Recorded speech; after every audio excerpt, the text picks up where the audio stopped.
عام انتخابات کے دوران 9 میں کے اشتہاریوں کی گرفتاری کے لیے پولیس نے اہم فیصلے کیے ہیں۔ S S P investigation model town یہ کہتے ہیں کہ سیاسی سرگرمیوں کی مانیٹرنگ ہوگی۔ مزید ہمیں بتائیں گے وسیم ریاض اپنی اس رپورٹ میں۔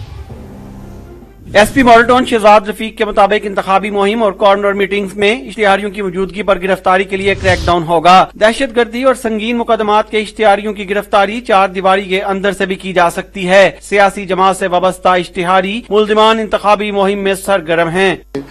پولیٹیکل کیمپین ایک بہت بڑا ایکٹیویٹی ہے۔ اس حوالے سے جو ایکٹیوسٹ ہیں، جو ہارڈ کور ورکرز ہیں، ان کے لیے لائکلیہوڈ ہے کہ وہ شاید کسی کیمپین، کسی جلسے، کسی کارنر میٹنگز میں جو ہے وہ شمولیت اختیار کریں۔ اگر کوئی بھی پی او کسی بھی جگہ کے اوپر ان کی کوئی انفارمیشن ملتی ہے یا ان کی پریزنس کا کوئی بھی ایسا ایکشنیبل انفارمیشن ملتی ہے تو اس کے اوپر پولیس اپنی کارروائی عمل میں لائے گی۔ اور انویسٹیگیشن پولیس کی کارکردگی پر بات کرتے ہوئے ایس پی ماڈل ٹاؤن کا کہنا تھا کہ اچھرا پولیس نے شہری اختر کے قتل میں ملوث بیوی کو ساتھیوں سمیت گرفتار کر لیا۔ ملزمہ نے مقتول سے دوسری شادی کی تھی اور جائیداد ہتھیانے کے لیے پہلے شوہر کے ساتھ مل کر واردات کی۔ بیوی بلقیس نامی خاتون جنہوں نے اس واقعے کو ایک ڈکیتی ود مرڈر کا رنگ دینے کی کوشش کی، اس میں مقتول کی بیوی اور اس کے ساتھ اس کے سابقہ شوہر اور ایک چچا زاد ریلیٹو اور ایک اور خاتون، 2 خواتین اور 2 مرد، اس میں 4 ملزموں گرفتار کیا ہے۔ کوٹ لکھپت پولیس نے نیو ایئر نائٹ پر سونیا نامی خاتون کو قتل کرنے والے ملزم کو بھی گرفتار کر لیا۔ ملزم عمران اور مقتولہ آئس کا نشہ کرتے تھے۔ نیو ایئر نائٹ پر دونوں کا آپس میں جھگڑا ہو گیا۔ کیمرہ مین طارق محمود کے ساتھ وسیم ریاض، ڈان نیوز، لاہور۔